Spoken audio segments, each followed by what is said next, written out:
Et t'as vu au municipal, là, il y a une candidate, elle collait des affiches, elle s'est fait agresser au couteau, quoi. Non, mais c'est beau la démocratie. Classique de l'extrême gauche, hein. Intimidation, violence institutionnelle. Mais non, elle est de gauche. Oui, la violence est de gauche. Mais non, la victime est de gauche, elle est LFI. Oui, les victimes de gauche, oui. Les vraies victimes aujourd'hui, c'est les antifascistes. Ouais, ok, N'oubliez tonton, pas. Ouais, d'accord. Bonjour et bienvenue dans le récap. Nous sommes le mardi 10 mars, à 5 jours du premier tour des élections municipales. Et le climat est de plus en plus délétère sur le terrain. Les candidats de gauche, en particulier ceux de LFI, font face à une multiplication d'agressions verbales, voire même carrément physiques, lors des collages d'affiches, des distributions de tracts ou encore de leurs meetings. On s'en va. Donc avec un couteau, on vient de se faire menacer. Voilà. Donc parce qu'on est gauchiste. Viens, là, il y a un couteau. Casse-toi. Viens ici, il a un couteau. Voilà. Viens ici, je te dis qu'il a un couteau. On s'en va, monsieur, c'est bon. Casse-toi. Tu filmes en plus, espèce de truc. Enlève-toi. Casse-toi. C'est bon. Oh, Toi, casse-toi. regardez, il a un couteau. Oh, t'as un couteau, t'es fou. Cette vidéo, elle a été tournée par Djamila Hadoum, une travailleuse sociale de 44 ans, en 10e position sur la liste LFI, menée par Florian Kobrine à Strasbourg. Dans la soirée du vendredi 6 mars, la candidate colle des affiches sur les panneaux électoraux, accompagnée par ses 2 enfants de 15 et 16 ans. Une activité somme toute plutôt classique en période électorale. Et c'est à ce moment-là que surgit un homme que la mère de famille décrit comme poli au premier abord. Il la questionne sur le parti concerné par les affiches.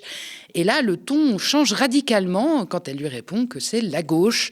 L'individu lui interdit de coller l'affiche et en vient rapidement aux menaces de mort. « Je vais te trancher la gorge », lui dit-il en sortant un couteau.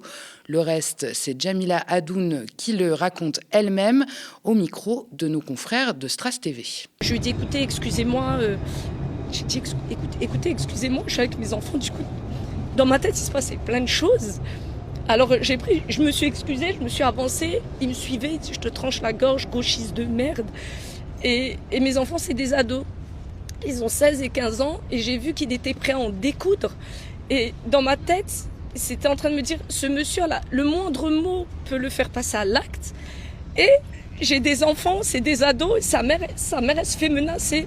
Donc au début, j'étais très calme, je disais, ok monsieur, on s'en va, j'essaie de montrer à mes enfants que c'était rien, presque limite que c'était normal pour qu'ils comprennent que c'est pas grave. Et il a continué à nous suivre. Donc du coup, on s'est avancé et arrivé un moment, mon fils tenait le seau, il se retournait parce que je devais avancer doucement parce que il faisait des coups d'accélération, il reculait, il avançait mais toujours avec le couteau en main. Et de toute façon, il y a des caméras au-delà de ma petite vidéo. Parce que quand j'ai sorti ma caméra, c'est parce que je me sentais tellement en danger que je me suis dit c'est peut-être quelque chose qui va le faire reculer. Mais au final, ça a provoqué aussi quelque chose en lui quand il a vu la caméra. Mais ce que j'ai ressenti sur place, c'est qu'avec cette vidéo, il était quand même dans l'hésitation. Et à un moment, mon fils, là où j'ai plus réussi trop à maîtriser, c'est que mon fils, il lui dit mais casse-toi. Et il lui dit comment ça, casse-toi. C'était ce que je craignais, le mot qui pouvait faire basculer la situation. Et du coup, j'ai dit à mon fils, il a un couteau, arrête. Et il y a des gens qui ont commencé à venir, quelques personnes. Et je disais, il a un couteau. Enfin, je voulais vraiment attirer l'attention. Parce que pour moi, m'engager en politique, c'était pas quelque chose de dangereux, c'est quelque chose au contraire, c'est de la citoyenneté.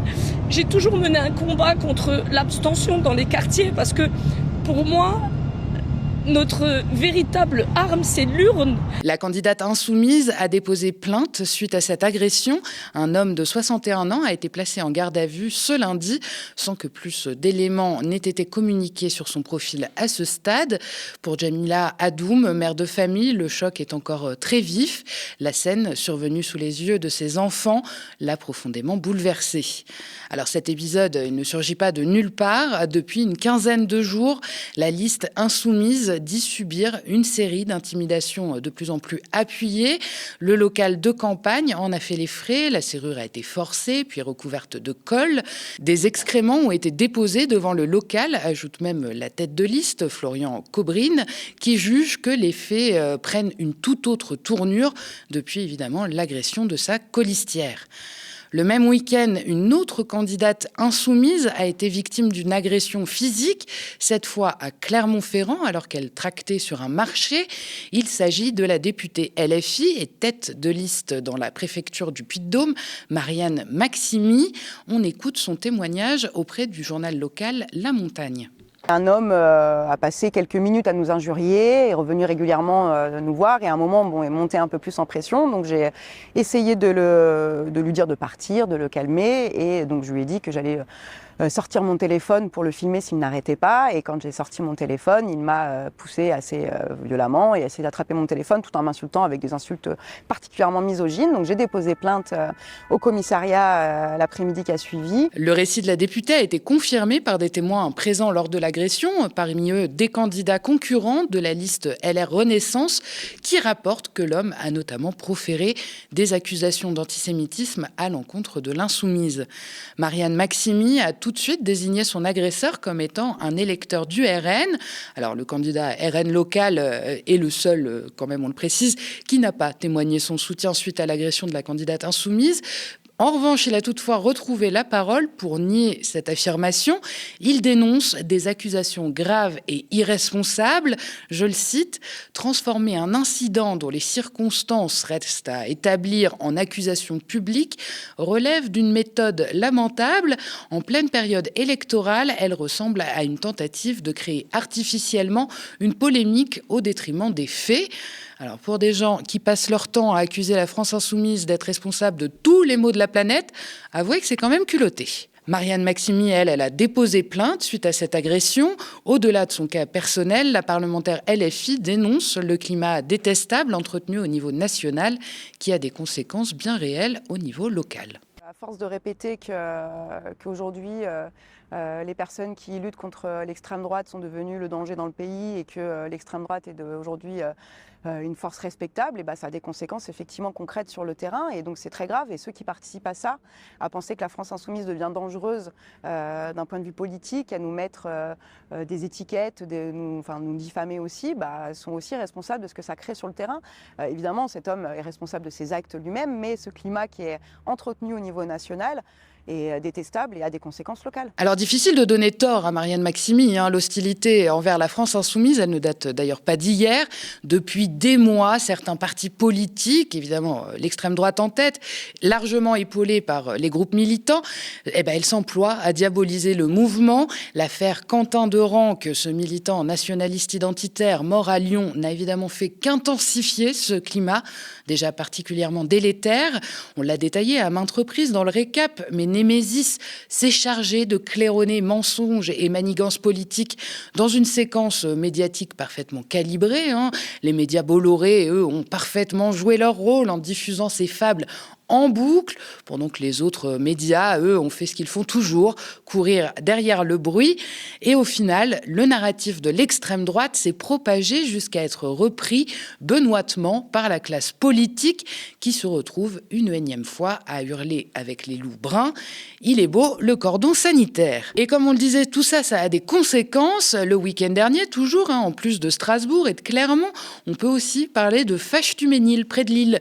Vendredi 6 mars, le meeting de campagne de Patrick Proisy, le maire LFI sortant et candidat à sa réélection, a été interrompu par une quinzaine de néo-nazis, dont certains venus de Paris. Ça, ce sont les mots du député Thomas Porte sur X. Ces agitateurs d'extrême droite ont forcé l'entrée et se sont infiltrés en brandissant notamment des pancartes LFI hors de nos mairies ou encore Justice pour Quentin. On saluera au passage leur imagination débordante, comme toujours. Ces gens, ils ne savent que plagier les slogans de leurs adversaires, c'est dingue. C'est le sommet de leur créativité. Enfin bref. Selon les témoignages, dont ceux d'élus présents sur place, les militants d'extrême droite se seraient attaqués aux militants de gauche présents sur place, en lançant notamment du faux sang, de la farine et des canettes, sans toutefois faire de blessés. La police est intervenue et a interpellé 4 individus avant que le meeting ne puisse reprendre. Doucement. Allez, attention. On est sorti ou pas? Allez là. Le député du Nord, Aurélien Lecoq, lors d'un meeting à Lille, est revenu sur ces faits à la tribune.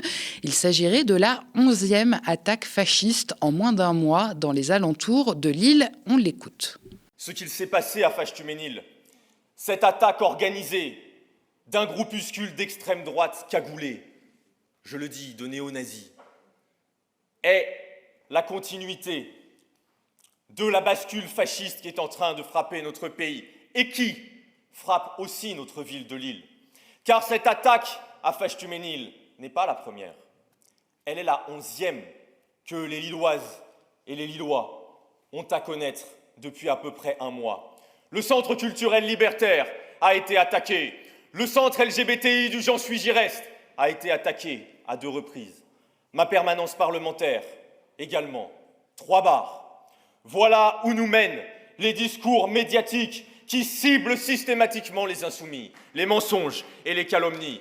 Alors parmi les nombreuses attaques contre LFI qui sont survenues depuis l'affaire Quentin de Ranc, on peut aussi évoquer les permanences vandalisées à la chaîne un peu partout en France, notamment à Lille, Metz, Paris, Rouen, Castres, Bordeaux, Montpellier ou encore Toulouse. Et d'ailleurs, toujours dans cette ville rose, François Piquemal, le député local LFI et candidat à la mairie, a fait savoir ce jeudi 5 mars dernier qu'il comptait déposer plainte après des menaces de mort venues de l'extrême droite. On peut évidemment aussi citer l'alerte à la bombe au siège parisien du parti. Alors tout montre que la chasse aux sorcières contre la France insoumise, elle dépasse le cadre des mots. Elle produit des effets tangibles et particulièrement inquiétants. Les accusations répétées jusqu'à la nausée d'antisémitisme, de violence ou d'outrage à l'encontre du mouvement insoumis et amplifiées par les médias évidemment, ils ont nourri un climat où l'intimidation et les représailles, elles deviennent banales. Alors quel tour de force admirable, me direz-vous, de la part de l'extrême droite, qui s'est simultanément parée d'un costume d'innocence et a réussi à convaincre que les vrais fascistes étaient à gauche. À force de marteler leurs fantasmes, ils sont parvenus, une fois encore, on doit bien le dire, et même si ça nous fait mal, à les faire passer pour réalité dans la tête de gens trop crédules. Il y a à peine un mois, il a fallu subir leur saut de fausses larmes face à la violence, des grands ouin-ouin dignes du cinéma, capables de duper uniquement ceux qui veulent bien y croire, ceux qui ne tiennent plus la ligne précisément et qui accumulent les fautes politiques à foison, ceux-là même qui finissent par servir de caution à ce théâtre absurde de l'extrême droite. Et le vrai danger, c'est que cette mécanique, elle ne s'arrêtera pas à la France insoumise. Chaque faiblesse, chaque lâcheté nourrit un climat où l'intimidation de l'opposition, notamment, devient normale et où demain, ce pourrait être n'importe qui d'autre, n'importe quel autre parti, de gauche notamment, pensez-y, chers camarades, qui se retrouvera dans le collimateur. Et on fait une petite pause avant de continuer avec le reste de l'actualité. Si vous aimez le récap et que vous avez envie qu'on discute ensemble, de connaître les coulisses de l'émission ou même de choisir et de proposer des sujets, je vous attends sur le canal de discussion Instagram. Le lien pour le rejoindre est dans la barre d'infos. Et d'ailleurs, vous le savez, sans vous, pas de récap, mais pas de médias non plus. Depuis plus de 8 ans, notre chaîne télé tient bon en indé, dans un paysage audiovisuel toujours plus concentré et réactionnaire. Chaque jour, nos plus de 25 travailleurs et travailleuses mènent courageusement la bataille de l'info. Mais pour continuer, nous avons besoin de vous. Notre antenne, notre histoire, c'est vous qui la faites vivre. Alors aidez-nous à continuer à vous informer. Abonnez-vous aux médias ou faites un don défiscalisé. Toutes les infos sont sur notre site internet. Et depuis quelques jours, grande nouvelle, en plus de Free, Molotov, YouTube et notre site, retrouvez le média sur la télé d'Orange, canal 235. Nicolas Sarkozy devra bien purger sa peine de 6 mois ferme dans l'affaire Big Malion. et pourrait donc remettre un bracelet électronique à sa cheville. Le tribunal correctionnel de Paris a rejeté hier la requête de l'ancien chef de l'État qui demandait la confusion de cette peine avec celle dans l'affaire des écoutes, aussi appelée affaire Bismuth. Nicolas Sarkozy a déjà purgé sa peine dans l'affaire Bismuth, pour laquelle, vous vous souvenez, il a porté un bracelet électronique de février à mai 2025. Pour Big Malion, il a été condamné à 1 an de prison, dont 6 mois fermes, mais ça n'a pas encore été exécuté. Pour faire simple, il souhaitait donc que la justice considère que sa précédente condamnation suffisait pour les 2 affaires. Sa demande de confusion des peines a donc été refusée, mais Nicolas Sarkozy peut encore faire appel de cette décision. Un autre rendez-vous devant la justice l'attend le 16 mars, son procès en appel dans le dossier libyen. Sarah Knafo tend de nouveau la main à Rachida Dati à Paris. La candidate Reconquête à la mairie a profité de son meeting hier soir pour lancer un nouvel appel à l'ancienne ministre de la Culture en vue du second tour des élections municipales dans la capitale. Je peux les emmener à la victoire. J'offre enfin la possibilité de la victoire de la droite à Paris.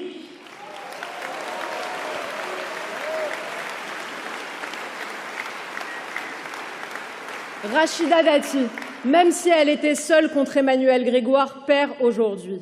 À l'inverse, coup de tonnerre, les sondages viennent de le confirmer. Avec une union, nous écrasons la gauche.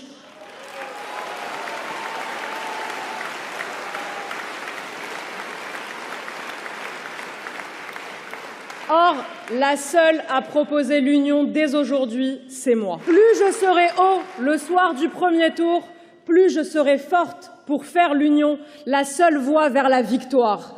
Et tous ceux qui prétendent qu'ils peuvent gagner seuls prennent le risque immense de tous nous conduire à la défaite.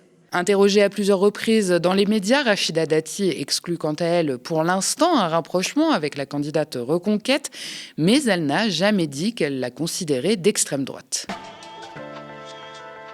Donald Trump affirme que la guerre en Iran est quasiment finie, tout en menaçant de frapper l'Iran encore plus fort. On en parlait hier dans le récap. Le président américain a donné hier une conférence de presse sur la situation au Moyen-Orient et s'est félicité de l'intervention américaine. Nous sommes largement en avance sur notre calendrier initial. Je dirais même que nous n'aurions probablement pas imaginé en être là après un mois. Nous sommes très fiers d'y participer et ça va bientôt se terminer.